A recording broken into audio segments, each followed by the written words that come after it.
सल्तनत नूराबाद में एक अक्लमंद बादशाह सिकंदर शाह रहता था, जो सिर्फ तलवार की ताकत पर नहीं बल्कि अपनी गहरी सोच और तेज नजर पर हुकूमत करता था।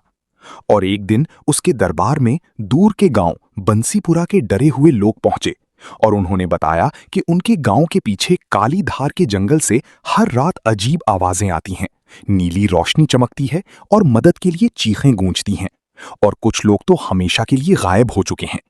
ये सुनकर दरबार के कई लोग डर गए और इसे भूत प्रेत का असर समझने लगे।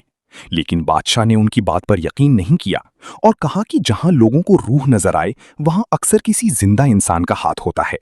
इसीलिए वो अपने अक्लमंद मुशीर हकीम राहील और चंद वफादार सिपाहियों के साथ खुद बंसीपुरा का रुख करता है, जहां पहुंचकर दिन के वक्त उसे सब कुछ आम लगने लगा। खेतों में लहराती फसल, मिट्टी के घर और बच्चों की हल्की सी हंसी। लेकिन जैसे ही सूरज ढलता, पूरा गांव खौफ के साए में छुप जाता। दरवाजे बंद हो जाते और हर चेहरा डरा हुआ नजर आता। और इसी बीच गांव का सबसे अमीर आदमी चौधरी सरमद अजीब इत्मीनान के साथ मुस्कुरा रहा था, जिससे बादशाह के जहन में पहला शुबा पैदा हुआ। रात गहरी होती गई और अचानक जंगल की तरफ से नीली रोशनी चमक उठी। हवा तेज चलने लगी और बचाव की कमजोर सी आवाज गूंजने लगी। लेकिन बादशाह घबराया नहीं, बल्कि चुपचाप जंगल की तरफ बढ़ता गया, जहां घने दरख्तों के दरमियान उसे जमीन पर गाड़ी के पहियों के साफ निशान मिले। और यहीं से उसे समझ आ गई कि ये कोई रूहानी बात नहीं, बल्कि एक सोची समझी चाल है। ये निशान उन्हें जंगल के गहरे हिस्से में एक पुराने टूटे हुए चबूतरे तक ले गए, जहां नीली रोशनी का राज खुल गया। एक साधा सा चिराग और नीला शीशा जो दूर से भूत जैसा धोखा देता था। जब बादशाह ने जमीन पर जोर से कदम मारा तो नीचे से खोखली आवाज आई और एक छुपी हुई सुरंग का दरवाजा सामने आ गया। वो सब अंधेरे टनल में उतर गए, जहां हवा ठंडी और सन्नाटा बूझल था। और कुछ ही देर में उन्हें एक बड़ा तहखाना मिल गया, जहां अनाज के बोरिए, सोना चांदी के संदूक और गांव वालों का चोरी हुआ सामान पड़ा था।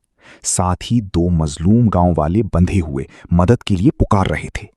और फिर अंधेरे से सामने आता है असल सच, चौधरी सरमद और उसके लोग, जो डर और अफवाहों का सहारा लेकर गांव वालों को लूट रहे थे। जब बादशाह ने उसे कहा कि हर झूठ का एक निशान होता है, गाड़ी के पहियों के निशान, नीली रोशनी का धोखा और तुम्हारा खुद का बेडर होना, तब सरमद की असलियत सबके सामने आ गई।